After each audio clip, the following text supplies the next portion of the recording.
Hey guys, welcome to my channel. Today I'm talking about Euphoria. I'm just gonna get straight into it. I'm gonna be honest, this episode was kind of chaotic, so the video might be kind of chaotic.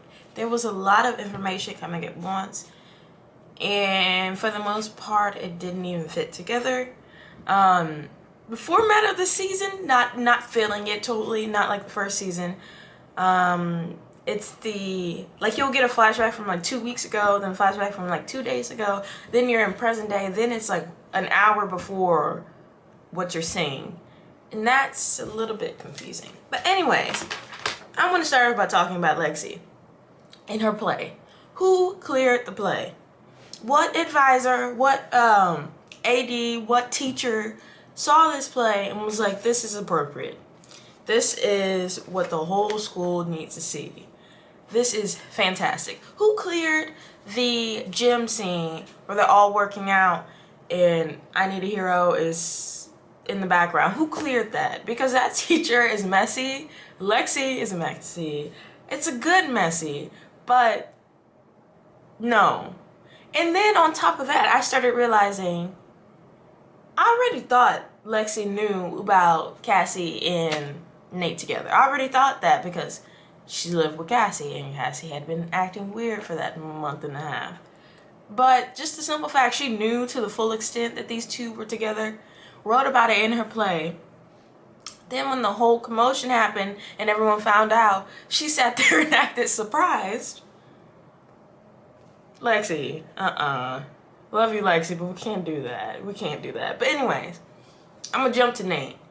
Can we talk about Nate dreaming about Jules, then you see Cassie, and then you see Cal on top of Nate? I alluded to something in my last video that maybe, just maybe, that Cal did something to Nate, and that's why Nate hates him so much. Because it makes no sense for him to just see the tapes and hate them the amount he hates them. You would dislike him, yes, but you wouldn't consider him utter garbage because nothing would have happened to you. But it's looking like something happened to Nate. And then that workout scene that they had that was completely about Nate and all the other jocks was hilarious. He was so bothered. People were looking in his direction. He was twitching in that seat. Anyways, he gets up. He runs out. You know, Cassie runs after him because she's Cassie. We're going to talk about her. Anyways, runs after him and he tells her to move her crap out of his house. Which we saw that happening. The relationship lasted for all of 2 minutes.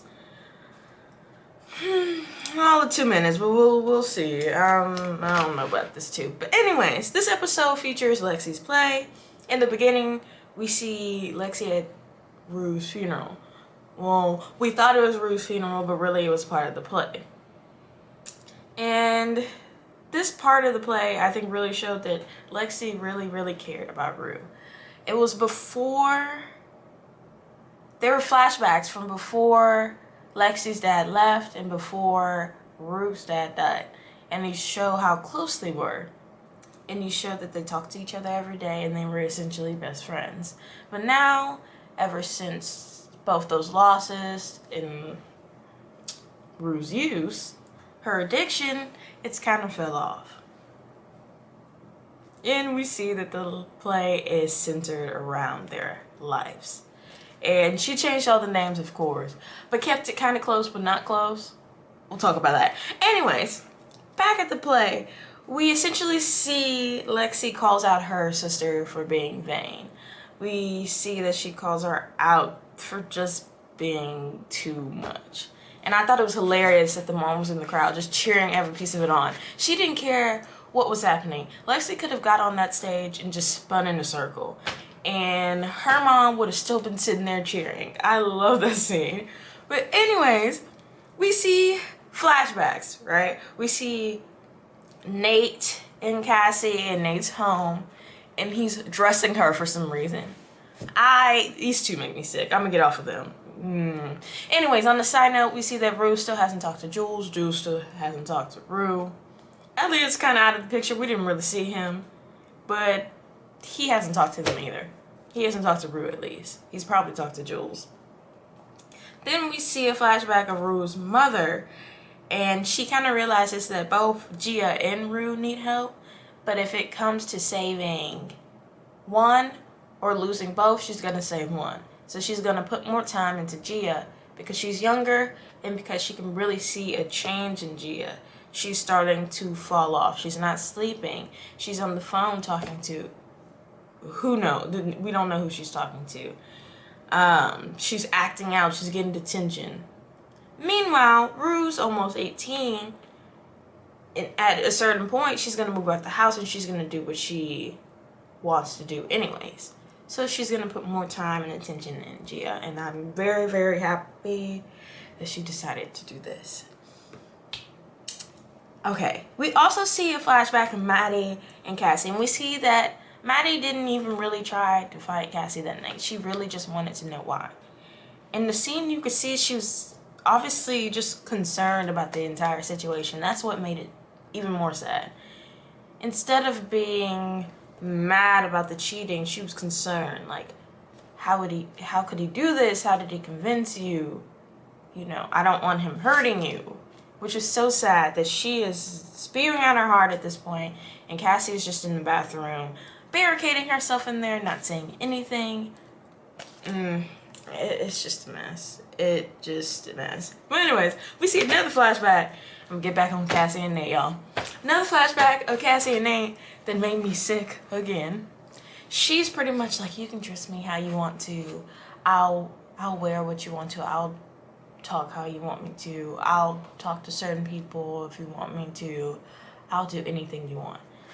I'll do any sexual thing you want. I don't care. Let's do it. I was like, girl, go home. Where your mama at?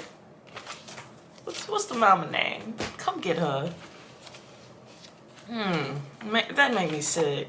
Anyway, we're gonna get on Fez. How did I forget about that? Okay. So throughout the play scenes, we see some scenes of both Lexi and Fez. And we find out that Lexi and Fez have been pretty much talking every day. And they're building a connection. And we also see that Rue, Lexi, and Fez all used to hang out. So that's why it was so easy for Lexi and Fez to fall back into talking together. Because when she was 13 and 14, she was hanging out at Fez's house and talking and everything like that. Before everything took a turn. And we see a scene where Fez is getting ready to go to the play. Faye is steaming his shirt, and, you know, soon as we saw him come out and get his shirt, I had a bad feeling. I could have sworn I heard the music change. I don't really know if the music changed or if it was just I was getting tense, so the music changed in my head. Tell me if the music changed. I have no idea. Anyways, I didn't know if it was the music changing or what was happening, but I had a bad feeling. Considering last episode, the police were like surveilling, can't talk, looking into Mouse Trey's death, Mouse Trey's disappearance. They're looking into it, and Ash and Fez are like subjects in this. Anyways, when he came and got that shirt, I immediately got a bad feeling. And then you hear the boyfriend, I think he knocked or he rung the doorbell. Anyway, Ash let him in, and it immediately got tense. I was like, why is he here? Because Faye got so tense because she knows what's going to happen eventually. She knows what could happen, but she's not saying anything. That's what's making me so mad. But anyways, pretty much Faye's boyfriend asks Fez, like, oh, where are you going? Are you leaving? Blah, blah. He's asking too many questions. Fez is like, don't worry where I'm going. I'm just about to go. Anyways, he goes and gets dressed. You see Faye's boyfriend sit on the couch. He kind of ushers Faye over to his direction, and he tells her to just be quiet, just stay cool and everything. And then he whispers something in her ear, and it was inaudible, so we couldn't tell what he said. But anyways, luckily Ash saw all of this, so now Ash is on guard, and we know what happens when Ash is on guard. He's got a little weapon with him. Anyways, Fez walks back into the bathroom, and Faye goes in there, and she helps him pick out a tie or figure out whether he wants a tie or not. And you obviously see that she wants to say something, but she's not. Anyways, so then it's time for Fez to leave. He goes out, and this is like the very end of the episode. He goes out, and you just see him kind of read the vibe. He's like, is something wrong? Like, what's happening? And then that's all we got. And I'm ready for the next episode, because let me tell you this. If something happens to Fez, I don't want anything to happen to Fez. And I don't want anything to happen to Ash Ray. But something's going to happen to Ash.